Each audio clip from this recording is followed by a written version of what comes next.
Pinagpala ka, dakilang biyayang pangako niya, sumilay na. Dakilang biyayang pangako niya, sumilay na.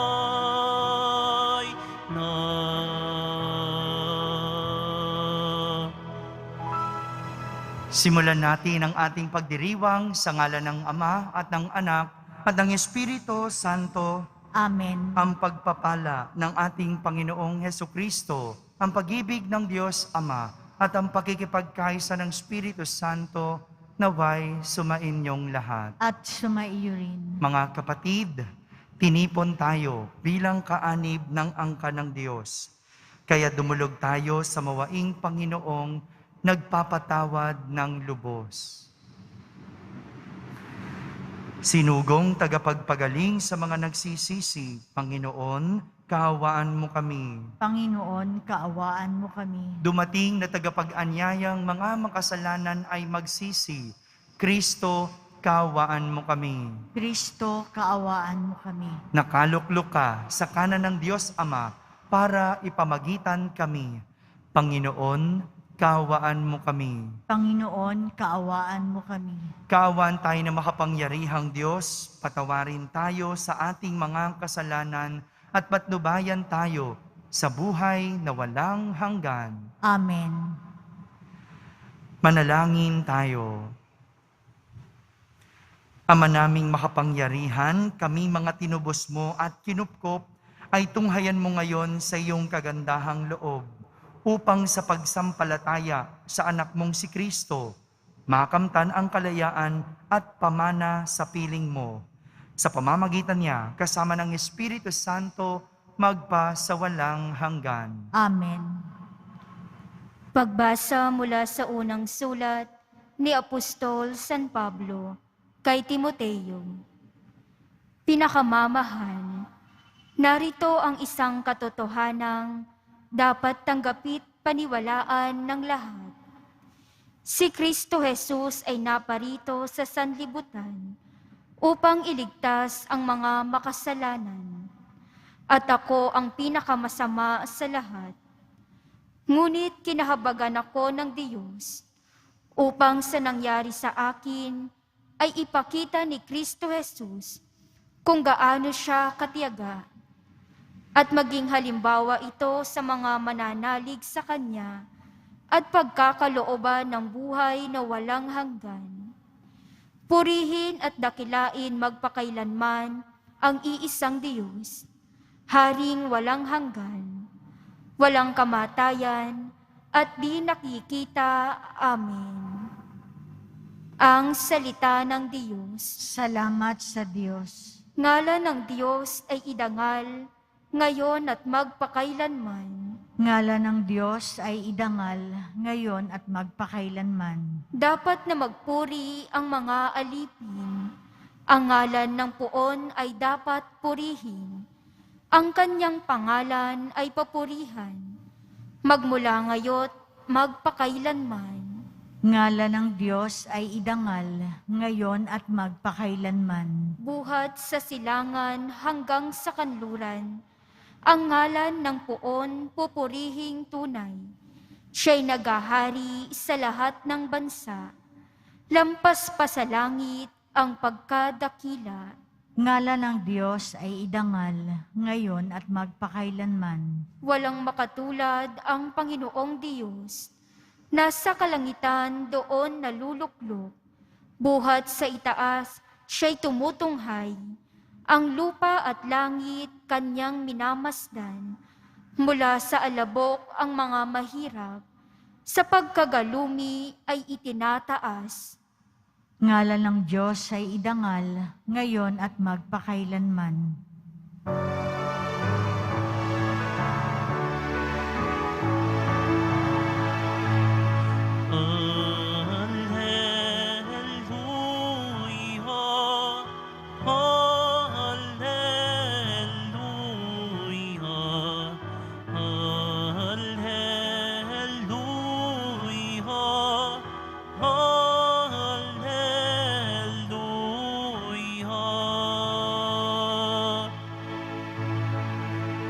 sa akin nagmamahal.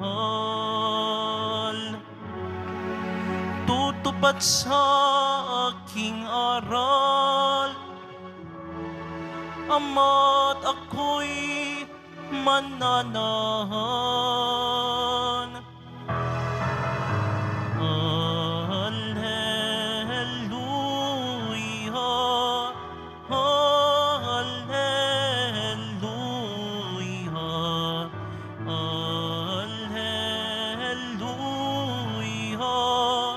hallelujah.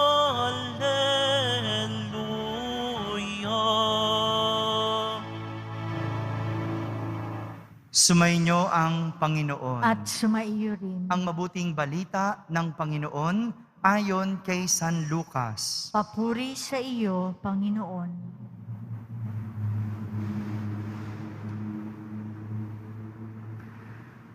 Noong panahong iyon, sinabi ni Jesus sa kaniyang mga alagad, walang mabuting punong kahoy na namumunga ng masama at walang masamang punong kahoy na namumunga ng mabuti.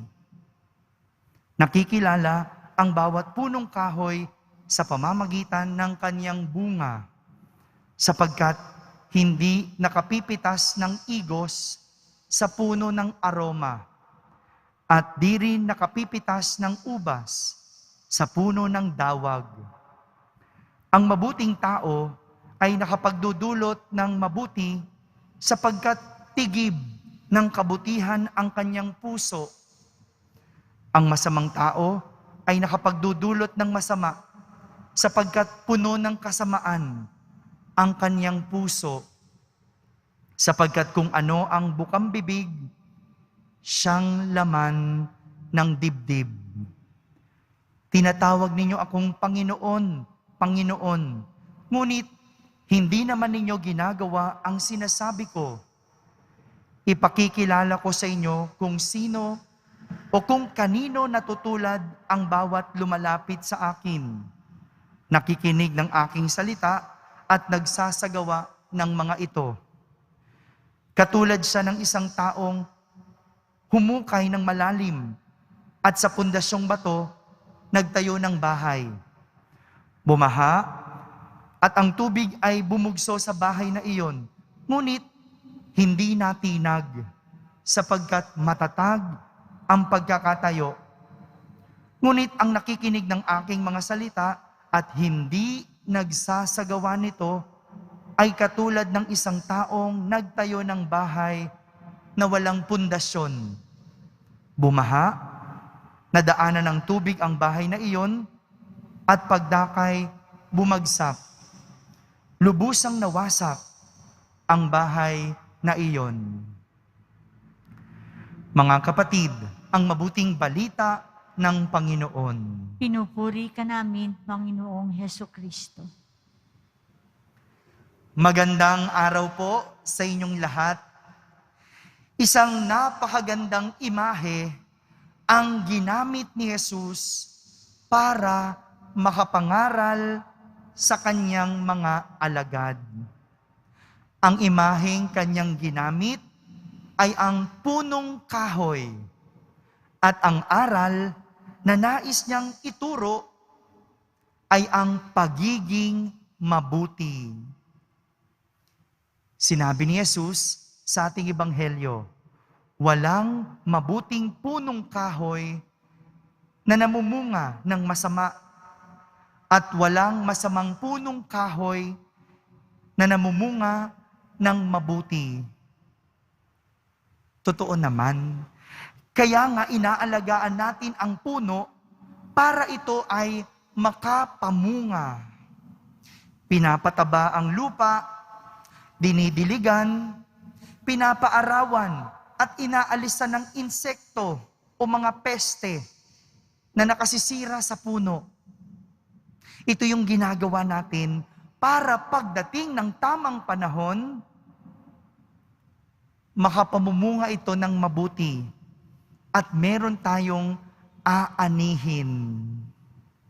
Pero pansinin po natin, kahit anong ganda at buti ng bunga, kapag hindi ito napakinabangan ng iba, ito ay nabubulok. Ang isang bunga, kahit anong tamis, kahit anong kinis at ganda, kapag hindi ito pinitas at nanatili sa puno, sa huli, mabubulok. Hindi ito mananatiling maganda. Hindi ito mananatiling mabuti at matamis. Sa huli, ito ay mabubulok. Mga kapatid, ito po ang aral ng pagiging mabuti. Ang kabutihan, para mamunga, kailangan natin itong itanim sa atin. Itanim sa ating isip, itanim sa ating puso. Kaya nga, tinuturuan tayo. Minsan, dinadaan sa kwento ang mga turo o aral. O kaya, pinapakitaan ng halimbawa. At lahat ng mga makasisira at makakasama sa atin, iniaalis para ang mabuti ang magbunga. Pero kapag sinasarili ito at kapag hindi ito ibinabahagi, anumang mabuting itinanim, sa huli, nabubulok ito.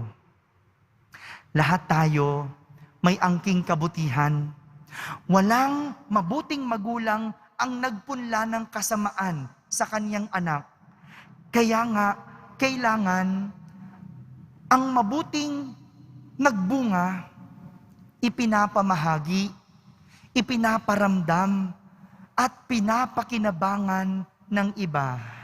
Dahil kung hindi, ito ay mabubulok. Ano man yan, name it, karunungan man yan, kayamanan man yan, talento, o kaya kahit ang ating pananampalataya. Lahat po yan, kung meron sa atin o ipinunla sa atin, at ito ay nagbunga, dapat hindi ito sinasarili. Kaya nga tignan niyo po, yung mga sobrang yaman na, di ba? Ang yaman-yaman. At nagbubunga pa ng mas maraming kayamanan. Tignan nyo, kapag hindi nagbabahagi, kapag tinatago lang sa sarili, anong nangyayari? Nagiging sakim, nagiging ganid, nabubulok, nasisira. Hindi lang yung mismong bunga, pati yung puno. Kaya po, dapat, lalo sa panahon natin ngayon na may krisis, mas kailangan natin ng mas maraming nagbabahagi ng kabutihan. Ang kabutihan, hindi lang naman tungkol sa kayamanan. Pwedeng itong talento, pwedeng oras, pwedeng karunungan. Hindi lang ito naiiwan sa kayamanan. Kaya anuman ang ating kabutihan na nagbubunga sa atin, dapat ito ay ipinapamahagi. Dahil kung ito ay sinasarili, masisira at mabubulok lang ito. Tandaan, ang bunga, nakikita ang halaga kapag ito ay pinapakinabangan ng iba. Dahil kung ito ay nananatili sa sarili, mabubulok ito sa huli.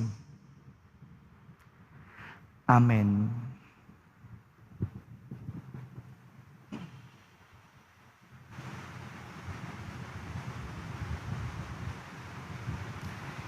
Minamahal kong mga kapatid, katig sa pananalig sa Ebanghelyo na naguutos sa ating magtayo ng bahay espiritual sa bato. Manatili tayo sa ating Ama at ating sambitin sa bawat panalangin. O Diyos, aming lakas, pakinggan mo kami. O Diyos, aming lakas, pakinggan mo kami. Ang simbahan naway, palagi ang makita bilang isang matatag at ligtas na tahanang itinindig sa matibay na pundasyong bato. Manalangin tayo. O Diyos, aming lakas, pakinggan mo kami. Ang mga pinuno ng mga bansa, naway maglingkod sa kanilang mamamayan, nang may katapatan at katotohanan sa nakalilitong mundong ito. Manalangin tayo. O Diyos, aming lakas, pakinggan mo kami.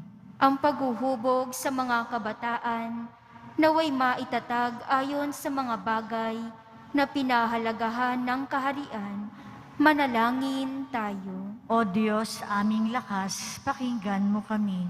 Ang mga taong nagdurusa sa isip at pangangatawang paghihirap, naway manatiling matatag at mapayapa sa bato ng pananampalataya. Manalangin tayo. O Diyos na aming lakas, pakinggan mo kami. Ang ating mga mahal na yumaong kamag-anak at kaibigan, naway makatagpo ng kapayapaan at kaligayahan. Manalangin tayo. O Diyos, aming lakas, pakinggan mo kami. Sa katahimikan, ating ilapit sa Diyos ang ating mga pansariling kahilingan.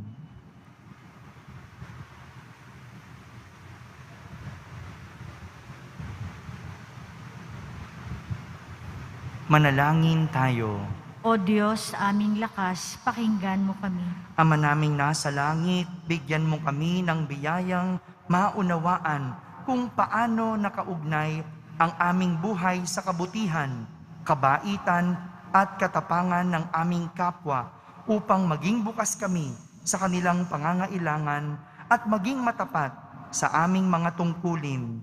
Hinihiling namin ito sa ngalan ni Kristo na ating Panginoon. Amen.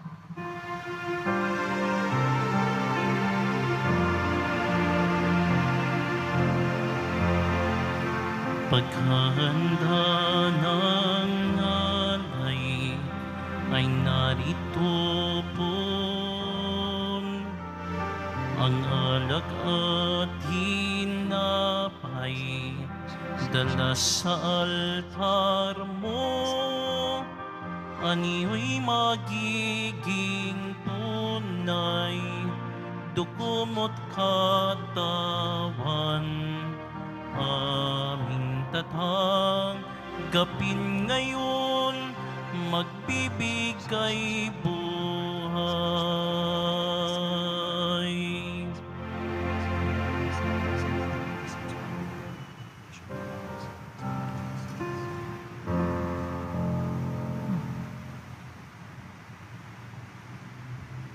Manalangin kayo mga kapatid upang ang paghahain natin ay kalugdan ng Diyos amang makapangyarihan. Tanggapin nawa ng Panginoon itong paghahain sa iyong mga kamay, sa kapurihan niya at karangalan sa ating kapakinabangan at sa buong sambayan niyang banal.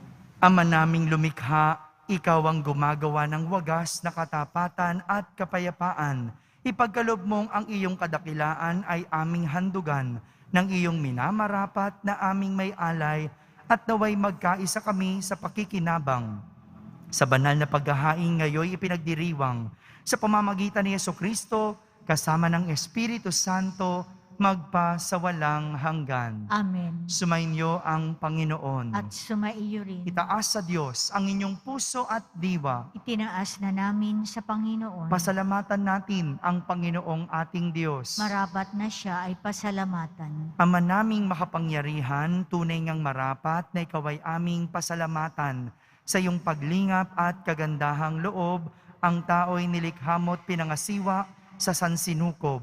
Sa hangad mong siya'y iwastong lubos, siya'y pinagdusa mo sa kanyang pagtalikod. Sa iyong paggiliw, iyong ipinahintulot na makabalik siya sa pamamagitan ni Kristo Jesus. Kaya kaysa ng mga anghel na nagsisiawit ng papuri sa iyo ng walang humpay sa kalangitan, kami nagbubunyi sa iyong kadakilaan. Santo, Santo, Santo, Panginoong Diyos ng mga hukbo, napupuno ang langit at lupa ng kadakilaan mo, o sana sa kaitaasan. Pinagpala ang naparirito sa ngalan ng Panginoon, o sana sa kaitaasan. Ama naming banal, ikaw ang bukal ng tanang kabanalan, kaya't sa pamagitan ng iyong Espiritu ay gawin mong banal ang mga kaloob na ito, upang para sa amin ay maging katawan at dugo ng aming Panginoong Heso Kristo. Bago niya pinagtiis ang kusang loob na maging handog, hinawakan niyang tinapay, pinasalamatan kanya, pinaghati-hati niya iyon, iniyabot sa kanyang mga lagad at sinabi, "Tanggapin ninyong lahat ito at kanin, ito ang aking katawan na inihahandog para sa inyo."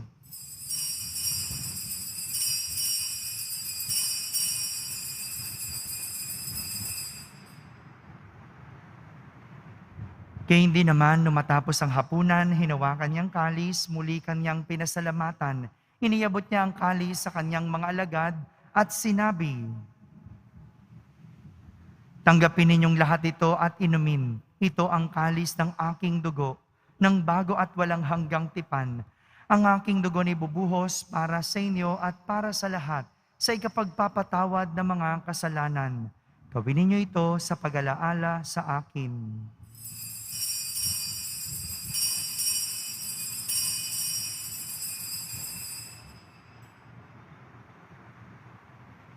Ipagbunyi natin ang misteryo ng pananampalataya. Si Kristo'y namatay, si Kristo'y nabuhay, si Kristo'y babalik sa wakas ng panahon. Ama, ginagawa namin ngayon ang pag-alaala sa pagkamatay at muling pagkabuhay ng iyong anak, kaya't inaalay namin sa iyo ang tinapay na nagbibigay buhay at ang kalis na nagkakaloob ng kaligtasan. Kami nagpapasalamat dahil kami iyong minarapat na tumayo sa harap mo para maglingkod sa iyo. Isinasamo namin kaming magsasalo-salo sa katawan at dugo ni Kristo ay mabuklod sa pagkakaisa sa pamamagitan ng Espiritu Santo. Ama, lingapin mo ang iyong simbahang laganap sa buong daigdig. Puspusin mo kami sa pag-ibig kaysa ni Francisco na aming Papa, ni Jose na aming Obispo, at ng Tanang Kaparian. Alalahanin mo rin ang mga kapatid naming nahimlay na may pag-asang sila'y muling mabubuhay. Gayon din ang lahat ng mga pumanaw, lalong-lalo na si Modesto. Kaawan mo sila at patuloyin sa iyong kaliwanagan. Kaawan mo at pagindapating kaming lahat na makasalo sa iyong buhay na walang wakas. Kaysa na mahal na Birheng Maria na Ina ng Diyos, ng kabiyak ng puso niyang si San Jose, kaysa ng mga apostol at ng lahat ng mga banal na namuhay dito sa daigdig ng kalugod-lugod sa iyo. May pagdiwang nawa namin ang pagpupuri sa kararangal mo sa pamamagitan ng iyong anak na aming Panginoong Heso Kristo. Sa pamamagitan ni Kristo, kasama niya at sa Kanya, ang lahat ng parangal at papuri ay sa iyo, Diyos Amang makapangyarihan, kasama ng Espiritu Santo, magpa sa walang hanggan. Amen. Sa tagubilin ng mga nakahagaling na utos at turo ni Jesus na Panginoon natin at Diyos, ipahayag natin ng lakas loob. Ama namin, sumasalangit ka, Sambahin ang ngalan mo, mapasa amin ang kaharian mo, sundin ang loob mo dito sa lupa para ng sa langit. Bigyan mo kami ngayon ng aming kakanin sa araw-araw at patawarin mo kami sa aming mga sala para ng pagpapatawad namin sa nagkakasala sa amin. At huwag mo kaming ipahintulot sa tukso at iadya mo kami sa lahat ng masama. hinihiling namin kami iadya sa lahat ng masama, pagkalooban ng kapayapaan araw-araw, iligtas sa kasalanan at ilayo sa lahat ng kapahamakan, samantalang aming pinananabikan ang dakilang araw ng pagpapahayag ng tagapagligtas naming si Heso Kristo. Sapagkat iyo ang kaharian at ang kapangyarihan at ang kapurihan magpakailanman. Amen. Panginoong Heso Kristo, sinabi mo sa iyong mga apostol, kapayapaan ang iniiwan ko sa inyo. Ang aking kapayapaan ang ibinibigay ko sa inyo. Tunghayan mo ang aming pananampalataya at wag ang aming pagkakasala. Pagkalooban mo kami ng kapayapaan at pagkakaisa ayon sa iyong kalooban, kasama ng Espiritu Santo, magpa sa walang hanggan. Amen. Ang kapayapaan ng Panginoon ay laging sumainyo. At sumaiyo rin. Magbigayin kayo ng kapayapaan sa isa't isa. Kapayapaan po para sa lahat. Kordero ng Diyos na nag-aalis ng mga kasalanan ng sanlibutan, maawa ka sa amin. Kordero ng Diyos na nag-aalis ng mga kasalanan ng sanlibutan, maawa ka sa amin. Kordero ng Diyos na nag-aalis ng mga kasalanan ng sanlibutan, ipagkaloob mo sa amin ang kapayapaan.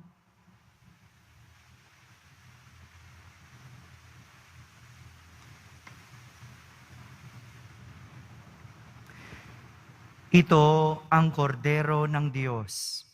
Itong nag-aalis ng mga kasalanan ng sanlibutan.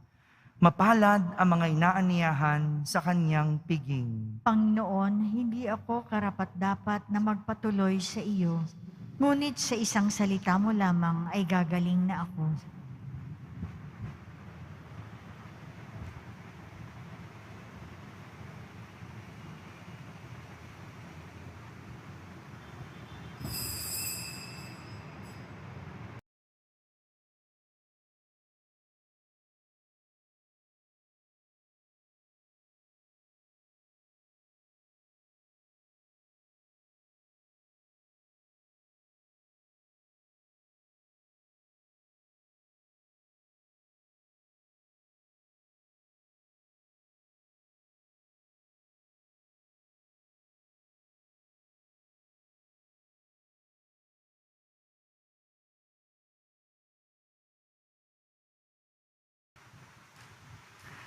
Ama naming mapagmahal, kami pinapagsalo mo sa iyong salita at piging na banal, ay iyong pinalalakas at iyong binubuhay.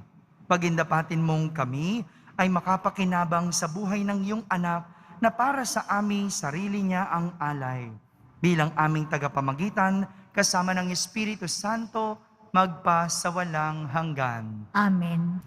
Sumainyo ang Panginoon. At sumaiyo rin. Pagbabasbas ng Poong Yesus Nazareno. Mahal na Poong Yesus Nazareno, inihayag mo sa pamamagitan ng krus ang walang maliw na pag-ibig ng Diyos sa sangkatauhan. Pakinggan mo ang kahilingan ng iyong angkan na nagsusumamo sa iyo. Makamtanawan nila ang inyong katugunan at tanggapin ang kasagutan na may utang na loob na tinatanaw. Basbasan din po ninyo ang lahat na may karamdaman at nahihirapan. Sa pamamagitan ng bendisyon na ito, naway maalala nila ang mga pangako nila noon sa binyag na ikaw ang kanilang iibigin at pagdilingkuran bilang Panginoon magpa sa walang hanggan. Amen. At pagpalain kayo ng makapangyarihang Diyos, Ama, Anak, at Espiritu Santo. Amen. Tapos na po ang ating pagdiriwang, humayging taglay ang pag-ibig at kapayapaan ng Poong Jesus Nazareno. Salamat sa Diyos.